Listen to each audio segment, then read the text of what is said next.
And that's complete. It's Allington. And he's able to get this one out closer to midfield across the 45. That first down completion only netted him 3. 2nd and 7. Winston now. Open man is Howard, the tight end. And he's able to take it across midfield before going out of bounds. Only 3 yards on the catch. It's 3rd down.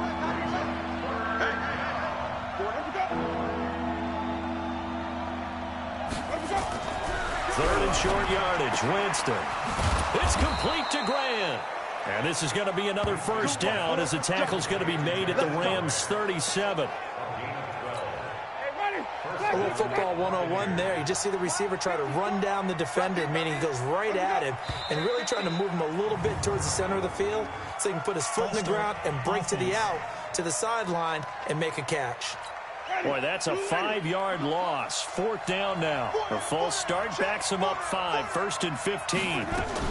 On the ground, Ellington. He'll fight forward for a couple down inside the 40. Well, obviously, they would have at least liked to have gotten back to the original line of scrimmage. Instead, now, they're dealing with 2nd and long. I thought they would have passed it after the penalty. Probably wish they would have now. Now on 2nd and 13. Winston throwing over the middle, but it's incomplete. Mike Evans, the one he was looking for. And it'll bring up 3rd down. An incomplete pass on that last play, and that means they'll need to come up with something here on 3rd down. He'll find Barber out of the backfield. And this play comes to a halt at the 33, and obviously that's well short of the first down. Everyone's got to be able to catch the football. Doesn't matter what position you play, but if you're on offense, be aware a ball may come your way. And this one is right down Broadway. And they'll get it back within a point at 7-6. So a decent drive there to start the 3rd quarter. They only salvaged 3 out of it, but they inch a bit closer. Yeah, but still lots of time to go in this one. That's why you hear that clapping on the sidelines, right? Hey, got some points. As you said, inching their way back in. Time left to go out and get that victory. Now a play fake and it's Stafford. Sliding out of the pocket. On the run, he'll let it go deep. And that's caught inside the 35. And all the way inside the 35 before he goes out of bounds. Well, you had all halftime to think about what you wanted to do to start the 2nd half. They came out with a big one. Does that not beg the question? What was happening in the other locker room at halftime? Was that the one play they didn't cover as a possibility? Because they just gave up a big, big gain. And on this challenge, the refs have to take a peek and see whether or not the receiver was able to dot the I with both feet, while making sure that he possesses the football all the way through the catch.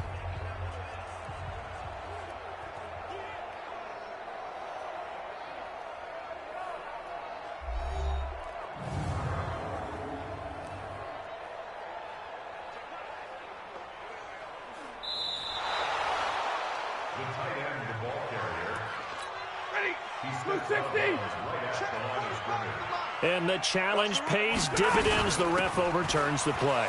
Everyone gets a bonus on this one, Brandon. The coach upstairs who signaled down and said challenge it, and the head coach for pulling the red flag. 16 yards is the pickup there, and a 1st down for L.A. At this stage of the game, the run-pass numbers are a little bit out of whack because most of the yardage has come through the air. But in a sense, that just sets things up for big runs like that because the defense might be a little bit off balance. They pick up. Oh, a hit. He lost the football. Stafford puts it on the ground, and it's picked up by the Buccaneers.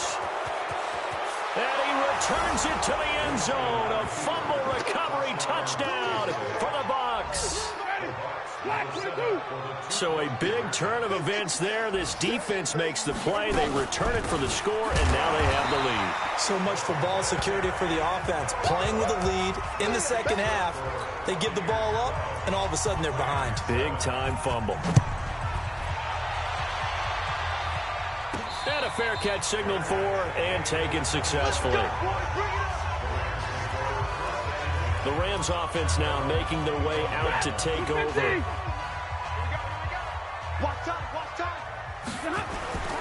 They'll fake the give. Now Stafford. Under a heavy rush, and down he goes. The 305-pound Ndamukong Suh finding the path to the QB there. And the job becomes twice as difficult now. After the sack, it's 2nd and 20. Stafford now to throw. Dancing to his left. Going up top for Kupp. And that'll be incomplete.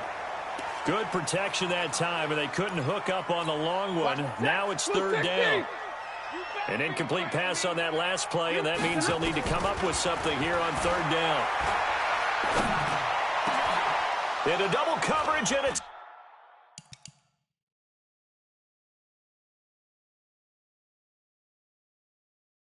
intercepted. Carlton Davis picks it, and it's a big turnover there on the final play of the quarter. Back now in Los Angeles. It's the Bucs. They've got the football. They also are in front here on the scoreboard as we start the 4th. And they're going to lose some on this play. Being knocked back to the 18. It'll wind up being a loss of 2. And that'll make it 2nd and 12. So the opening play of the drive goes backwards. Now they'll come up on 2nd and 12. Now Ellington. And they'll get him down right around the 16. After getting stuffed on 1st down, not much better there. 2-yard gain. The chance of wasting this great starting field position, a real threat. This is 3rd and long. Now it's Barber. And they're going to drop him well shy of the 1st as he can only make it to the 11th. Call it a gain of 5. 4th down now. Frustrating for a defense, energizing for an offense. Finding a way to create that type of yardage in your running game, that'll make the guys carrying the ball very, very happy. But from a defensive perspective, though, I think maybe they're saying, hey, we did what we needed to do, kept this a 1-score game. Yeah, without a doubt, because they were able to bleed some time off the clock, right? Put themselves in a good position, but it's not out of reach yet, okay? Being able to hold them to a field goal means that they do have a chance to come back and win this game. And the Rams now coming out on the field. They are looking to make a bit of a 180. They are sputtering right now. And frankly, I think it's time to call your playmakers together and say, all right, guys, we're going to lean on you through this patch.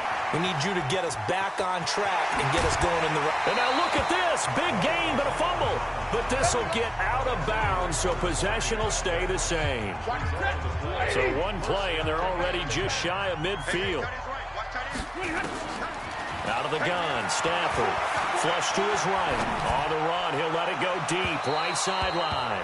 And that is incomplete. Showed off the arm strength there, but to no avail. 2nd down. This defense was definitely alert to the possibility of the deep ball, and they were more than ready for it. They've got the lead, 4th quarter. Maybe can expect more passes like that downfield. Now a deep ball there on 2nd down, but it'll wind up incomplete. Trying to erase that deficit all at once. One big shot. He took it. Unfortunately for him, incomplete. So now 3rd and 10. They had the big play to start the drive, but 2 incompletions since. He gets it to Cooks. And he's going to come up a few yards short. Brought down at the 45. They get 7 there, but it brings up 4th. They didn't get the 1st down, but I have to say I do like the call. I like what they were trying to do. Try and hit your receiver on the run and see if he can pick it up. Keep it on his feet, get a little rack yardage. Yeah, but a nice job defensively to get to him and keep him short of the 1st. Now they go for it on 4th, but this one is going to wind up incomplete. So the failure to convert no doubt really hurts, but this one's not over. A good chunk of time on the clock and the timeouts. Yeah, not only do they have the timeouts, as you just noted, they're going to get an extra one with the 2-minute warning. And that's going to help in big ways. So in a sense, they have 4 timeouts in their pocket. The big thing, stopping them on defense now. They can't let them get a 1st down and make them use their timeouts and get a fresh set of downs. They've got to stop them right here. And if so, they've still got an opportunity. This is Ellington. And he's going to have to protect the football and take his lumps here at this stage of the game as they stop him behind the line. This will be a 2-yard loss on the play. And just like that, it's 3rd down. So here we go, Charles, 3rd down. Any chance you're throwing? I don't think so. I think you got to keep the clock rolling here. And indeed, they will keep it on the ground. And this effort won't be enough as they rally up to stop him a couple of yards short. The Rams going to go ahead and use the first of their timeouts as it comes with 1:15 left to go in the 2nd half. He punted 4 times in the loss last week as he gets this one away here. Getting set to go again, Matthew Stafford trots back onto the field. So, Charles, there are the numbers. What's happened here? Defensive adjustments that's caused him to sort of fall off a bit? I think so. That has to happen. You've got to make some changes because in the first half, they were pretty effective. But the second part is sometimes when you're doing really well, you get off your game a little bit. You get off the gas a little. You're like, okay, we've got this thing. And that's not necessarily the case. Maybe right now, someone just needs to tell a joke in the huddle, loosen things up, and get their big guy going again. 16 yards is the pickup there, and a first down for L.A. Cook's now in his second season with the Rams. He's had 4 straight years over 1,000 yards. He had 2 with the Saints, 1 with New England, and then he went over 1,000 again last year with the Rams. 80 catches, 1,204 yards.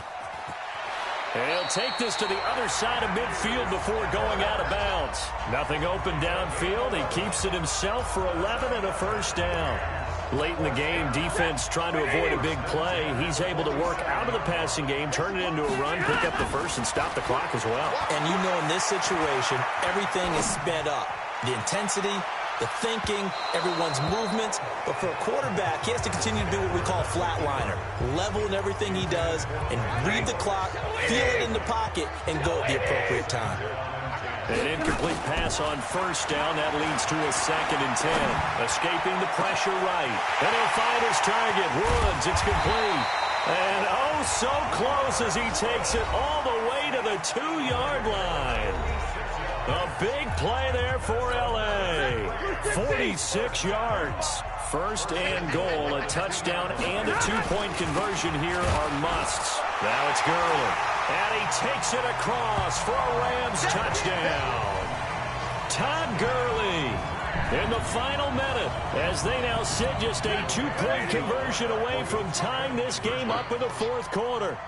So they got the touchdown they needed to cut this to 2, but now they've got to get back to the huddle. No celebration time. Got to figure out what they're going to do on the 2-point conversion. And he'll get into the end zone as the 2-point conversion is successful. Huge conversion there to tie this thing up, but they're not done yet. Their defense needs to get a stop. Yeah, there's still plenty of time for the other team to come downfield and put some points on the board, but job 1 was taken care of. The 2-point conversion to get this thing tied. So here comes the kickoff now, all even here in this 4th quarter. And they will not get a chance to return this one as it's through the end zone for a touchback. Here comes the Tampa Bay offense now heading back out onto the field. They've got work to do, but they do still have a bit of time here. And they've got to feel comfortable with that, but they have all their play sequences called. If they get out of bounds, that allows them to huddle and call another play, but if they don't, it's hurry up to the line of scrimmage and either spike it and stop the clock or continue to move it downfield in order to try and get in range and win this game. See if they can do just that. And the first play of the drive there is incomplete. You get a tight end like this, and you know he's used to dishing out punishment, but here, he's one that has to absorb the contact, and as a result, unable to hold on to the football. To throw again on 2nd down. Winston. And this is caught by Evans. The Bucs going to go ahead and use the 2nd of their timeouts as the clock will stop with 21 seconds to go in the football game. Here's Winston. He checks it down here to Ellington. And now with 4 seconds left, we get a timeout call.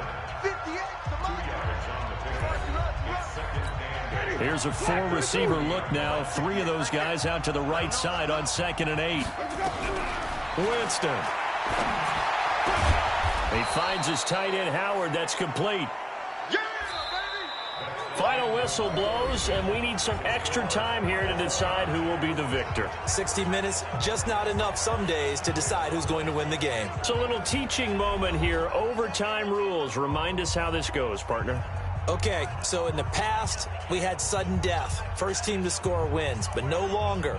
Now, if the team receives the ball, scores a touchdown, they win the game. If they kick a field goal, though, or don't score, the other team gets a possession. And after both teams get a possession, then we're into sudden death. First team to score wins the game. So a tie ball game here as the kick's away. And this will not be returnable. It's out of the back of the end zone for a touchback. And Tampa Bay trots out there now. They're set for their first drive here in overtime. And this is where the crowd can really become a factor. They've had to battle it all day, but I know what you're saying. In overtime, that gets doubled, doesn't it? At least, because now the crowd really wants to be involved and help their team. And that first drive can dictate the whole thing because they know if this team takes it downfield and scores a touchdown, it's game over. It's been loud in here so far. Here's Ellington. And he'll be brought down right around the 37. 7 yards there and a first down. Line of scrimmage, the 37 on 1st and 10. They go back to the ground. This time Barber. And a 5-yard gain gets him to the 42. The first down run got 5. Here's 2nd and 5. 2 minutes left in this overtime session, and still all tied.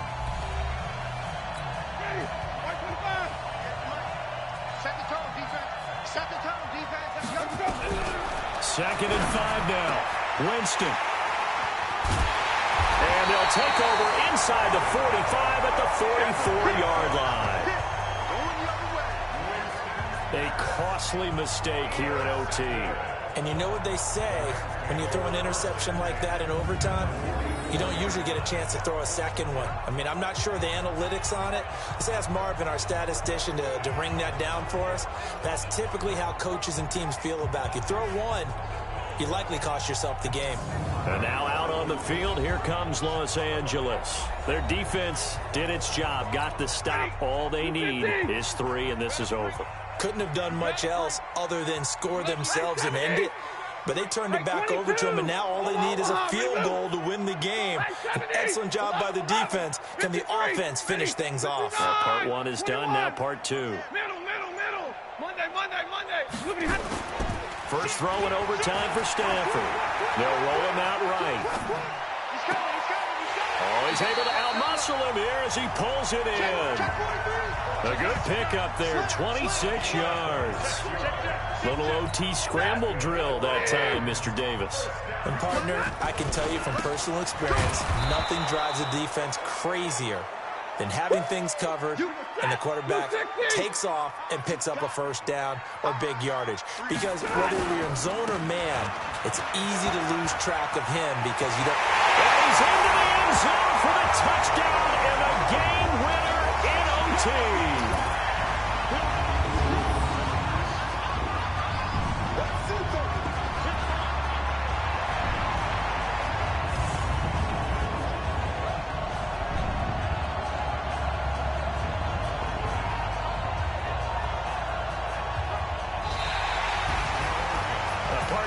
Game that we got to see and making it extra special. Not only did I get 4 quarters with you in this one, I got some overtime, a little whipped cream on top. Look at you, trying to make this whole thing palatable. I just want you to pay for my meal later. You really just wanted 4 quarters, what you wanted. But how much fun was that? We had that type of a game where we got us to overtime, and then we got the dramatic ending to finish things off as well. What a game.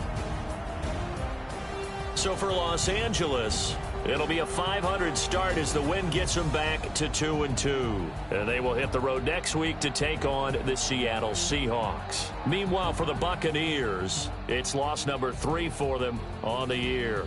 And they'll try to turn things around next week as they have a matchup in New Orleans